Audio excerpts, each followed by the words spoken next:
Lyon-Pôle Bourse, faire grandir les entreprises grâce à la cotation, animer le club des sociétés cotées et développer un écosystème boursier dynamique.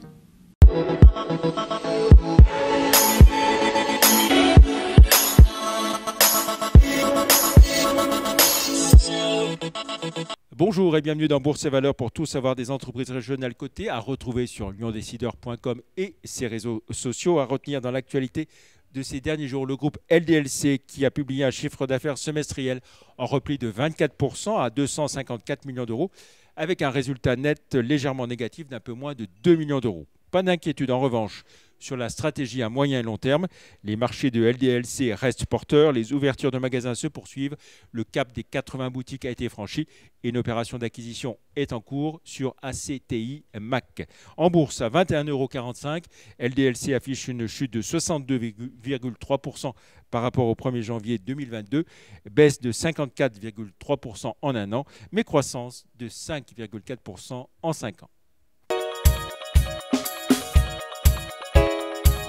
Place à notre invité à présent, Pierre-Henri Bassouls, PDG de Prismaflex International. Bonjour. Bonjour Jean-Pierre. Merci d'être avec nous pour cette émission. Alors vous aussi, vous présentez des résultats de votre premier semestre 2022-2023 qui correspond à la période 1er avril-30 septembre avec une belle croissance, plus 30%. Cela vaut pour toutes les zones géographiques et tous vos métiers ? Oui, alors effectivement... On va rappeler vos métiers déjà pour commencer. Pardon. Donc nous avons deux métiers en réalité. Donc nous sommes imprimeurs numériques de grand format. Donc ça c'est à peu près 2/3 de l'activité. Nous imprimons pour les régies d'affichage, pour les points de vente et pour la décoration intérieure. Et nous avons une activité de fabrication de panneaux publicitaires et de mobilier urbain et de plus en plus numérique en fait, c'est-à-dire des écrans digitaux intégrés dans du mobilier urbain. Voilà, alors progression globale, plus 30%. Global plus 30, mais donc c'est un peu contrasté là-dedans, plus 19 sur le print et plus quasiment 50 sur la partie fabrication de panneaux. Donc on avait un très beau carnet de commandes. Voilà, avec le fait aussi que vous avez beaucoup investi, beaucoup innové dans votre domaine, hein. Oui, alors c'est dans l'ADN du groupe, effectivement, des innovations produits qui nous permettent de prendre ces parts de marché.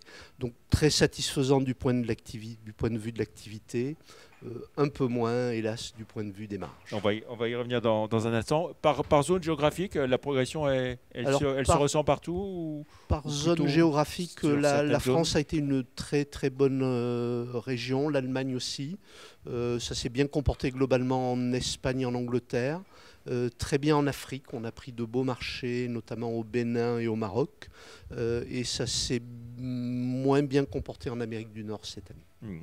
Alors, est-ce que le contexte international difficile vous a impacté ou pas trop finalement ? Oui, alors nous avions une toute petite filiale en Russie qui évidemment n'a pour ainsi dire, n'a plus d'activité pour le moment.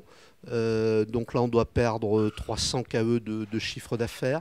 Et nous sommes un peu impactés également par notre plus gros client dans la décoration intérieure, qui avait un réseau de vente assez développé en Russie et qui a fermé ses points de vente. Donc, de facto, nous perdons des ventes. Voilà.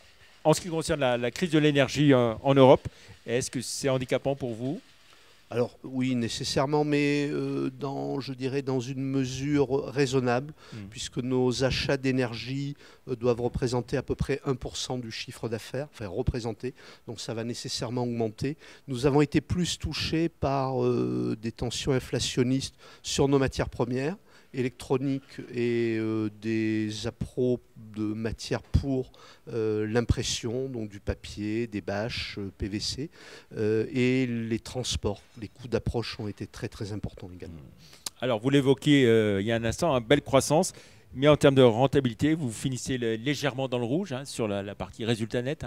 L'EBITDA courant est positif, mais en termes de résultat net, légèrement négatif. Donc une pression très forte sur les marges ? Sur les marges, oui. Alors nous avons perdu quasiment 5% et demi de marge. Donc ça nous amène effectivement à un EBITDA sur le semestre positif de 1,4 million. donc en léger retrait par rapport à l'année dernière, période comparable. Un résultat opérationnel courant bénéficiaire à 300 000 euros. Et donc effectivement, suite à une légère provision, puisque nous soldons notre aventure nord-américaine par la cession de nos actifs dans l'entreprise Anthem, nous avons passé une provision complémentaire pour complètement solder ce cas. Nous sommes effectivement avec un résultat net négatif de moins de 270 000 euros. Voilà, et donc là, c'est le fruit de pressions inflationnistes difficiles à répercuter. Je pense qu'avec ce niveau d'activité, en temps normal, on aurait fait un très beau résultat, oui, effectivement. Oui. Alors, nous sommes néanmoins confiants sur ce deuxième semestre pour redresser. L'activité reste bonne, puisque le carnet de commandes au 30 septembre s'établissait à 13 millions d'euros. Donc, on a un bon S2 dans le pipe. Donc, une bonne visibilité, au moins sur le deuxième semestre. Et nous savons d'ores et déjà que certains de nos tarifs ont été rehaussés. Notamment, en fait, ce qui posait le plus de problèmes, c'est nos contrats longs. Nous avons quelques contrats d'impression qui sont sur des durées longues et où les clauses de revoyure sont annuelles. Et donc, nécessairement, l'inflation nous a touchés avant que l'on puisse répercuter des hausses de prix à nos clients. Comment se porte globalement votre marché? Est-ce que vous faites mieux, aussi bien ou moins bien que le marché? Je dirais que vous, Prismaflex International, 2022 était quand même une belle année d'activité pour tout le monde dans notre métier. L'affichage, l'OOH, est resté en croissance. C'est un média qui, contrairement à certains autres, a marqué dans le monde une croissance de presque 9%. Et donc on fait un peu mieux, mais ça reste en croissance. Après, c'est plus délicat de se prononcer sur 2023. Et si on essaie de rappeler ce qu'est votre stratégie à moyen et long terme, Prismaflex?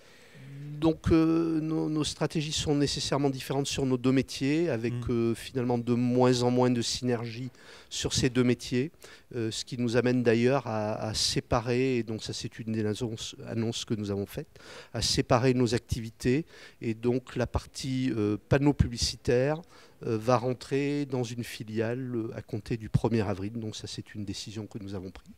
Nous allons continuer sur cette activité-là d'innover avec des pitchs de plus en plus resserrés, c'est-à-dire des panneaux de très haute résolution qui nous permettront de remplacer les panneaux de type LCD par des écrans LED. Nous continuons d'innover avec des panneaux notamment hybrides qui ont un capteur photovoltaïque au dos du panneau, ce qui fait qu'en plein soleil, on produit presque 30% de la consommation du panneau, et donc ça baisse la consommation totale de ce panneau.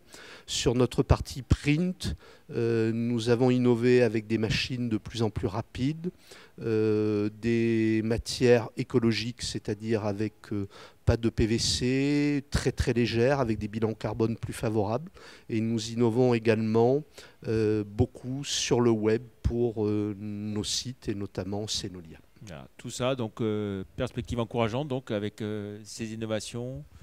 Oui, tout à fait. Néanmoins, quand même un peu de déception. Pour nous, c'est la première fois que nous sommes confrontés à ce contexte inflationniste. Ça fait 30 ans que nos prix baissent régulièrement, notamment sur l'impression. Le prix au mètre carré a été dans un trend continuellement baissier.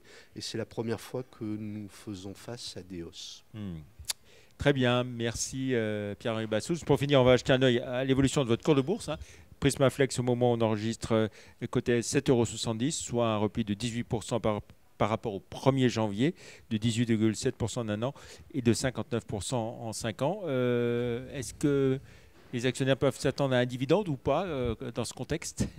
Non, il est trop tôt pour le dire. Il n'y aura pas de dividende. Voilà. Et nous sommes sincèrement désolés de ce cours qui ne nous satisfait pas. Voilà. Mais vous travaillez à le faire remonter, évidemment. Absolument. Merci beaucoup Pierre-Henri Bassous d'avoir été notre invité aujourd'hui. Plus d'informations sur Prismaflex sur les sites live.renex.com et zonebourse.com. Merci, excellent week-end et à la semaine prochaine. Au revoir. Merci Jean-Pierre.